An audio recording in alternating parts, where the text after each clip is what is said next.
All of you'll know, for better or for worse, for the last several years, the Republican-controlled Texas Legislature has declined to pass any kind of broad school choice bill.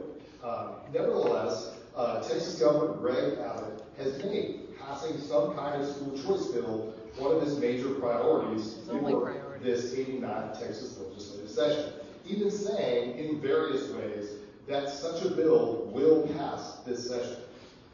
Why do you think, first to Mr. Newman, the governor has made this such a priority, given that information? I mean, I think there are two answers to that. I think one of them is that he likes the bill, personally. I think the second one is that the majority of every ethnic demographic and every political demographic in Texas supports the bill. That's Republicans, Independents, Democrats, and all of the ethnic demographics, the majority of all of them support the bill. The only constituency that does not support the bill are the public school administrators. Not the public school parents, the public school administrators. The majority of every other constituency supports the bill. So it makes political sense for him to do it, but I also think, kind of as evidenced by how he's campaigned around the state on this issue, that he just philosophically believes that we should make it as easy as possible for parents to remove their child between the options until they find the one that's best for their child. Thank you very much, Mr. Newman. To you, Mrs. Florence. So I think it's not an honest representation to say that all groups are supporting it.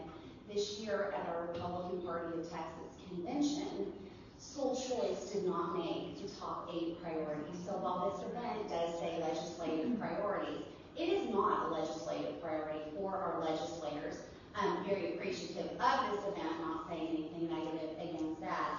And that convention was with 8,000 of our Republicans. The Republicans that are going to show up, that are in it, are reading it, are knowing what's going on, are most active Republicans. And they dumped this down out of the top 8. And it also has a very key line of no strings attached. And Governor Abbott has said that he will not pass a bill without strings. So therefore, what the governor is wanting to pass is not what the people want. And it is also not what the people want whenever we dump it down out of the top 8 priorities. So as for why do I think that Governor Abbott is doing this, he's a globalist, and this is for globalism. Yep. And so that's the hard facts that people don't want to hear. This is going to eliminate choice. It's going to raise the cost of our tuition of people like me that are already sending a child to private school. Yep. It has done so in other states. And it is going to take away all options except for the ultra-elite private schools. And if anybody is wanting a voucher and thinks that you're going to get your $8,000 coupon and you're going to go to Southwest Christian, All Saints, Fort Worth Country Day, some of our big schools here in Fort Worth, no, you will not, because the accreditation that is listed in the bills does not match those schools. So parents are thinking they're going to be taking their kids to these private schools here in Tarrant County, down in Houston, throughout the state. And those schools are not accredited the way that the bill is stated. This is creating new private schools that are going to be voucher schools. This is creating a third lane of education. This is a new tax.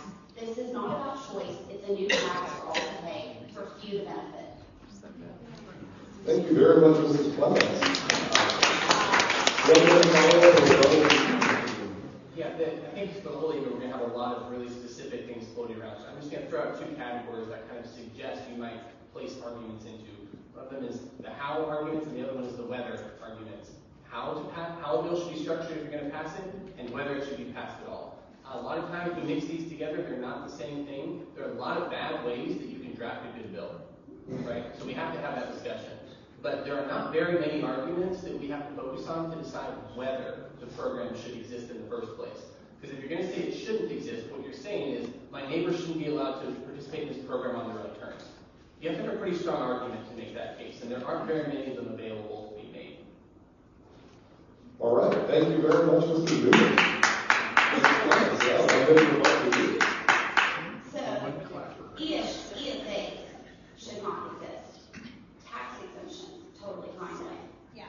Because that is our money. And what our electeds have currently been saying when they're campaigning is it's your money to follow the child. Number one, when the money follows the child, so does the government. But number 2, too, it's not your money, and I'm so glad you brought up the neighbors.